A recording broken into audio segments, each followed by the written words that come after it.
शराबबंदी पर सख्ती है, लेकिन मुख्यमंत्री के गृह जिले में शराब पीकर लोग मर रहे हैं। शराबबंदी कानून को सफल बनाने के लिए रोज छापेमारी चल रही है, स्पेशल फोर्स बनाई जा रही है, लेकिन फिर भी शराब पीकर मरने वालों का सिलसिला नहीं थम रहा है। एक खबर मुख्यमंत्री नीतीश कुमार की गृह जनपद नालंदा से आई है, जहां 6 लोगों की संदिग्ध मौत हुई है और उनके परिजनों का कहना है कि इन सब लोगों ने शराब का सेवन किया था और शराब का सेवन करने के बाद इनकी मौत हो गई है।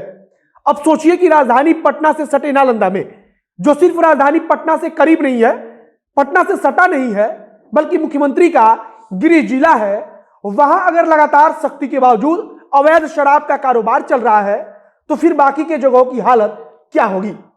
अगर इतनी शक्ति के बावजूद अवैध कारोबार और जहरीली शराब की कारोबार को नहीं रोका जा सकता, तो फिर कैसे सरकार शराबबंदी कानून को सफल बनाने पर अड़ी हुई है।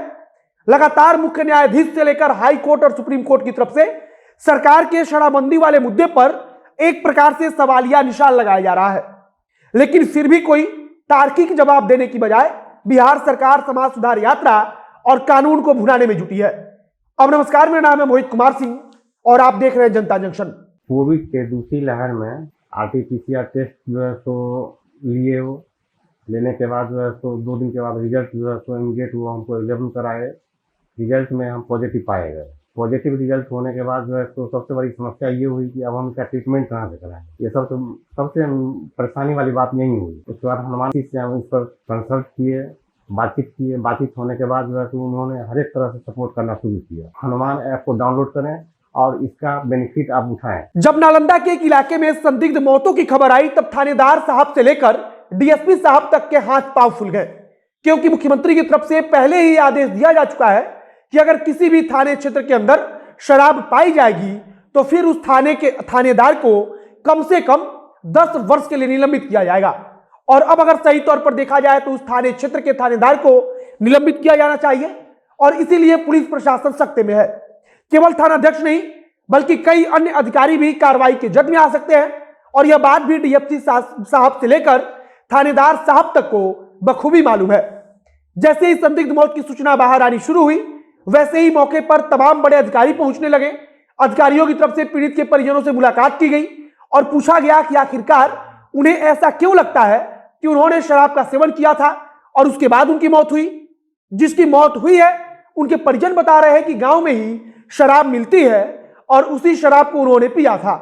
परिजनों का कहना है कि शराब पीकर यह सभी लोग घर आए थे और रात को बेचैनी महसूस हुई, और फिर कुछ लोग अस्पताल पहुंचकर मरे तो कुछ लोग अस्पताल पहुंचने के क्रम में रास्ते में ही दम तोड़ गए। एक मृतक के परिजनों ने कहा कि गांव में ही शराब मिलती है और उसी शराब को पीकर वे रात को वापस आए थे, और जब रात को बेचैनी हुई तो उन्होंने पानी मांगा और फिर उनकी तबीयत खराब होने लगी, और इसी दौरान उन्हें अस्पताल ले जाने की कोशिश हुई, जहां उनकी मौत हो गई। इसी प्रकार से अन्य मृतकों के परिजन भी बता रहे हैं कि उन्होंने गांव में ही मिलने वाली शराब पी रखी थी, और सबसे बड़ी बात है कि गांव में अभी भी शराब बेची जा रही है। सवाल तो यह भी है कि कैसे किसी गांव में शराब अभी भी बेची जा रही है और उस गांव के संबंधित थाने को इसकी पता तक नहीं है, इसकी जानकारी तक नहीं रहती है। अगर राजधानी पटना से सटे और मुख्यमंत्री के गृह जिले की यह हालत है, तो फिर बाकी के जगहों की स्थिति क्या होगी। बाकी अब जब मौत हुई है तो उसके बाद लगातार वहां पर अधिकारी पहुंच रहे हैं, लेकिन अभी तक प्रशासन की तरफ से शराब की पुष्टि नहीं हुई है। प्रशासन वैसे भी शराब की पुष्टि करने में काफी लंबा वक्त लगाता है, क्योंकि सबसे पहले तो उसे मामले को संभालना भी होता है। जैसा कि इसके पहले जब भी जहरीली शराब से मौत हुई है तो प्रशासन 2-3 दिन तक टाल मटोल करता रहा है। इसके पूर्व में भी हमने देखा है कि जब भी शराब के कारण कुछ अनहोनी होती है तो प्रशासन उसे छुपाने की भरसक कोशिश में लग जाता है, और जब बात हद से ज्यादा बढ़ जाती है तब जाकर प्रशासन इस बात को स्वीकार करता है कि उन लोगों ने शराब का सेवन किया हुआ था।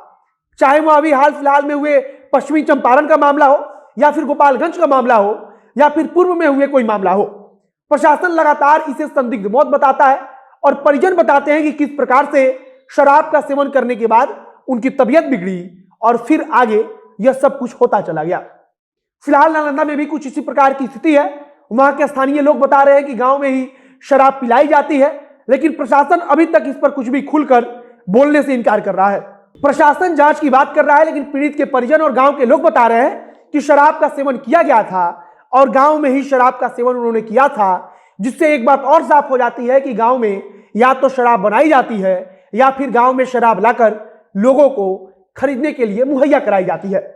बाकी अब आगे हमें भी प्रशासन के जवाब का इंतजार रहेगा और देखना होगा कि मुख्यमंत्री के गृह जनपद को लेकर प्रशासन का क्या रवैया रहता है। आगे अगर इससे जुड़ी हुई कुछ नई अपडेट आएगी तो उसे हम आप तक पहुंचाएंगे। फिलहाल इस वीडियो को समाप्त करते हैं। अगर वीडियो फेसबुक पर देख रहे हैं तो पेज को लाइक कर लीजिए और अगर यूट्यूब पर देख रहे हैं चैनल को सब्सक्राइब कीजिए। अगर कुछ नई जानकारी आएगी तो उसे हम आप तक पहुंचाते रहेंगे। कैमरे के पीछे खड़े ओम प्रकाश और मैं मोहित कुमार सिंह। बहुत बहुत धन्यवाद।